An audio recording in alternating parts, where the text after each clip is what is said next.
What's up, y'all? We're going to talk about one of the main reasons for the identity crisis that the Zoomers are going through. One of the largest tools of the establishment, which makes it so difficult for people to have a coherent worldview and to understand the way the world works. What we're talking about is false dialectics and essentially controlled presentation of information that stifles critical thinking. So I'm not going to get super academic. I'm not nearly smart enough to explain this in a smart way. So I'm just going to give you the retard explanation. A dialectic is two opposites. When there's two choices and you pick between one side or the other, that's a dialectic. Society is structured off of false dialectics. Now, the most obvious example of something like this is Democrat, Republican. Most people by now have figured out that this is a false dialectic. This doesn't actually mean anything. It's two sides of the same coin. Father Seraphim Rose, an elder in the Orthodox Church, he famously said that socialism and capitalism are flip sides of the same coin. Essentially, they're opposites, they're against each other, and yet they're part of the same system. They're working towards the same end goal. Basically, whenever you're presented with two choices in anything, that's a dialectic. And 90% of the time, it's going to be a false dialectic. So if you align with the Democratic Party, you are aligning with evil people. The dialectical system is designed to make you say, oh, well, I don't want to side with the Democrats, so I must side with the Republicans. Obviously, that's not a better choice. You're also aligning with evil people when you do that. That is the essence of this system, and that's how they control you. Are you a nerd or a jock? Are you a feminist, or are you red-pilled manosphere Andrew Tate type of guy? Are you a normie, or are you a Nazi? These are examples. You have to be one or the other. You can't. There's no gray area. One that a lot of Americans have no idea about is Catholic Protestant. You know, do you think the Catholic Church is the true church? Are you a Protestant and you think there is no true church and it's just whatever you want? Well, there's a third choice, orthodoxy. You can't allow them to set the framework. So what it really comes down to is they want to condense every issue into two options. You can see the script has been flipped. They're introducing gray area into things that are truly black and white. Male and female is no longer as simple as male or female. Now it's a spectrum. Sexuality is no longer as simple as a man and a woman were made for each other to be conjoined in marriage. And now, no, that's a gray area too. That's a spectrum. Maybe you're polyamorous. Maybe you're gay. Maybe you're bisexual. Maybe you're asexual. Nuance, where there is no nuance, and taking the nuance away from things that are truly very nuanced issues. And this is how they're dumbing down society. This is how they get you. And here's the kicker. Rarely are the two options presented. Rarely is either one correct. You might think, oh, well, I can kind of recognize that they're doing this and they're trying to divide us. And people are always talking about that. Oh, divide and conquer. They're trying to divide us. This is true, but people think the solution to this is, oh, we just got to be better at talking to each other. We need to be better at communicating. You know, Democrats and Republicans, we just got to talk it out better and see where we really agree. But no, you have to stop identifying with the framework that they present you with. You have to stop allowing them to create the framework by which we communicate. You might think, oh, well, they want me to be a Democrat. No, they don't care if you're a Democrat or Republican, as long as you're working within the boundaries they set. You have to set your own boundaries. Because ultimately, you can never identify your true enemy when you're caught up in the dialectical tension. You'll always identify the other side of the dialectic as the problem, when the problem is the people who set up the dialectic. One of the best and most topical examples of this are the gender wars that are going on online. The manosphere, the Andrew Tate, Sneeko, red pill, woman-hating side versus the insane feminist regime. Now, feminism and all these things, these are ideas of the establishment. These are coming from the establishment.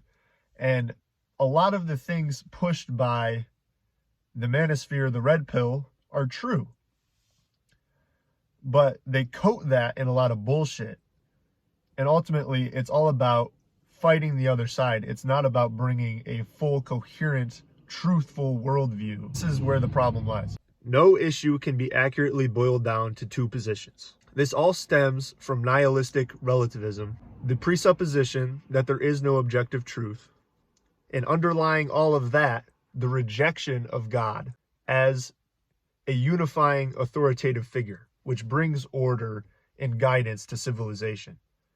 Without this unifying authority, all positions gain validity, and it's no longer appropriate to condemn destructive ideas for what they are and cast them aside.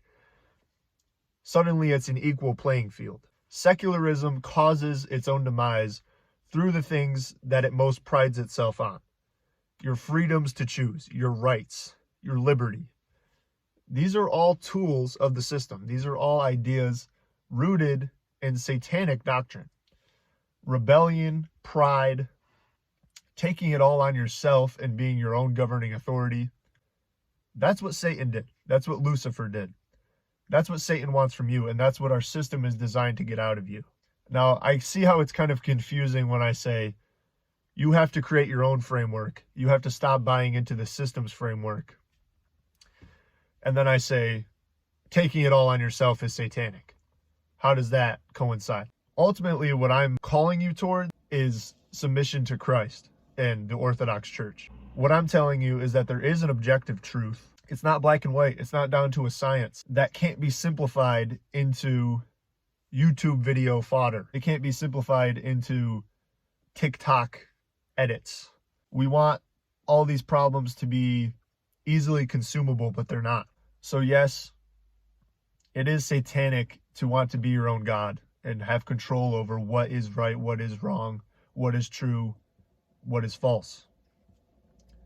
But it's not satanic to reject the system and to begin creating your own way to view the problems. You do need guidance, but you can't get it from a secular system. The point I'm making is that the system, which is, most people's guiding force, most people have their vision guided through the lens of our secular system. That's what leads to most people's worldview, and that's ultimately going to lead to nihilism. We need a new framework. We need a new way of viewing the world. This might sound really foreign to a lot of your guys' ears, but I hope what I'm saying is getting through to you. So please, never accept the dialectical framework you're expected to fall into. Whenever two choices are presented to you, your answer should almost always be a third. Develop your ability to think critically. Recognize that what you received in school was not an education, but it was an initiation, an indoctrination. You were brought into this worldview without your knowledge, and all of your presuppositions for what truth is, how the world works, all of it was given to you, and you did not think about it. You have to begin to think about it. It's going to take time, and you're going to go through phases where you believe things that are kind of wacky, kind of gay, a lot of bullshit.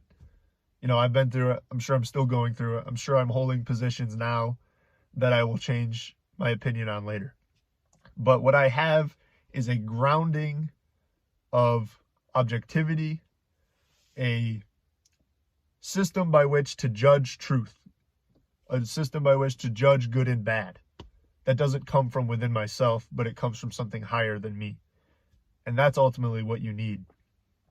But it's not that simple. It's really not simple at all. It takes time. It takes work and diligence. And it's really, really important. You might think that this is kind of heady, just like stoner thoughts, and it doesn't really matter. But this has a lot of effect on the way you're going to be living your life. And the decisions you make are going to be heavily influenced by your worldview and your conception of truth, truthhood, falsehood, goodness, badness, morality, all of that.